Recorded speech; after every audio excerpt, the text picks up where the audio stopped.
Lep pozdrav iz Strasbourga. V minulih dneh se je okoli nas zgodilo veliko pomembnih premikov, ki smo jim ustrezno pozornost posvetili tudi v Evropskem parlamentu. Smrt dolgoletnega libijskega diktatorja Gadafija prinaša novo dinamiko in odpira pot demokraciji v tej severnoafriški državi. Tunizija je že nekaj korakov naprej, saj so v nedeljo uspešno izpeljali prve demokratične volitve. Dobre novice prihajajo iz Španije, kjer se je baskovska teroristična organizacija ETA odpovedala uporabi nasilja. Žal pa smo se srečali tudi z slabimi novicami in predsednik parlamenta je v imenu poslancev izrazil sožalje svojcem potresa v Turčiji.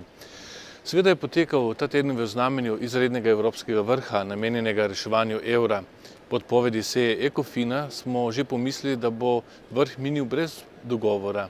No, pozno ponoči so voditelji sporočili, da so zadovoljni, saj so našli rešitev za Grčijo, za evroobmočje, pa tudi za Evropsko unijo kot tako. Odpis dela dolgov naj bi bila zadnja takšna širokogrudna poteza evropske inštitucije pri reševanju finančnih težav članic. Kot zmeraj pa smo v teh dneh znova sprejeli vrsto predpisov, ki bodo bolj uredili naše vsakdanje življenje. Z veliko večino smo sprejeli direktivo, ki ureja odkrivanje, kaznovanje in preprečevanje otroške pornografije in zlorabljanje otrok. Eden od pomembnih elementov direktive je boljša pomoč, podpora in zaščita žrtev spolnih zlorab. Direktiva določa minimalne kazni v vseh članicah Evropske unije, ki pa so kar stroge, še posebej v primerih, ko otroka zlorabi kdo iz njegovega ožjega okolja, na primer družinski član ali učitelj. Najmanj 10 let grozi zapora tistim, ki silijo otroke v spolne odnose ali prostitucijo. Najmanj 3 leta zapora čaka tiste, ki proizvajajo otroško pornografijo, 1 leto pa tiste, ki si jo ogledujejo po internetu. Posamezniku, ki bo zlorabil otroke in bo pravnomočno obsojen, grozi začasna ali trajna prepoved dela v poklicih, ki so povezani z otroci in sicer po celotni uniji. Mimogrede, v Sloveniji smo takšno zakonodajo sprejeli že pred 5 leti. Internet je eden od pomembnih načinov za širjenje otroške pornografije, zato direktiva podrobneje ureja to področje. Države bodo denimo morale takoj odstraniti strežnike z nedovoljenimi vsebinami oziroma omejiti dostop do njih. Na gospodarskem področju smo poenostavljali pravila z področja javnih naročil.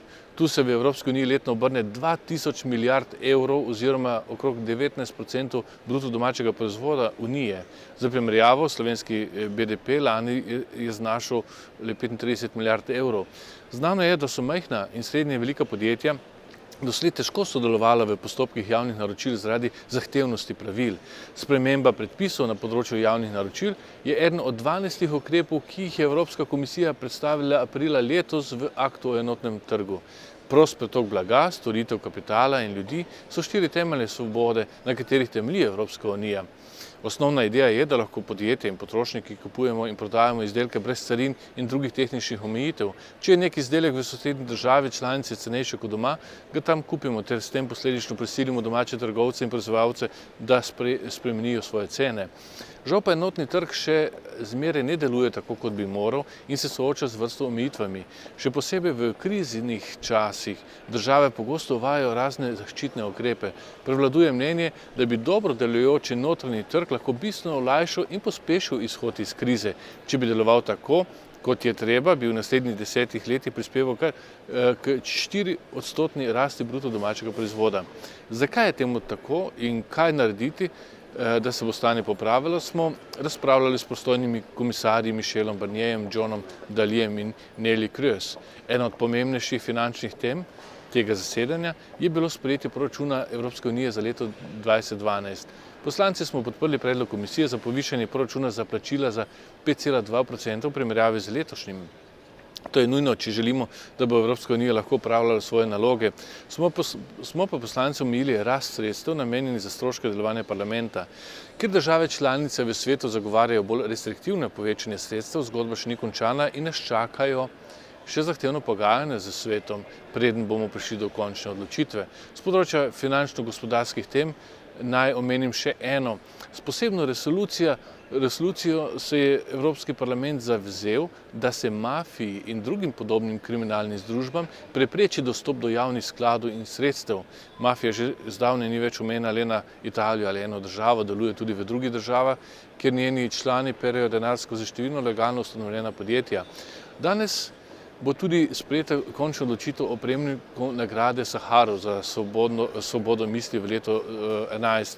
V širšem krogu je bil tudi slovenski zamejski orjak, pisatelj Boris Pahor, ki je v postopku nominacije dobil precejšno podporo, individualno podporo poslank in poslancev.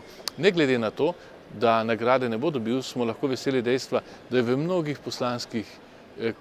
so ga mnogi poslanski kolegi prepoznali veličino tega skromnega človeka, ki je moralni zmagovalec letošnje delitve nagrade.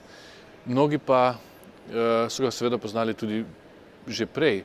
Pa tudi sicer, če bi bil postopek izbire bolj demokratičen, bolj transparenten, to pomeni, da bi poslanci sami odločali o podelitvi, ne pa organi vodstva parlamenta, bi morda še lahko računali na uspeh.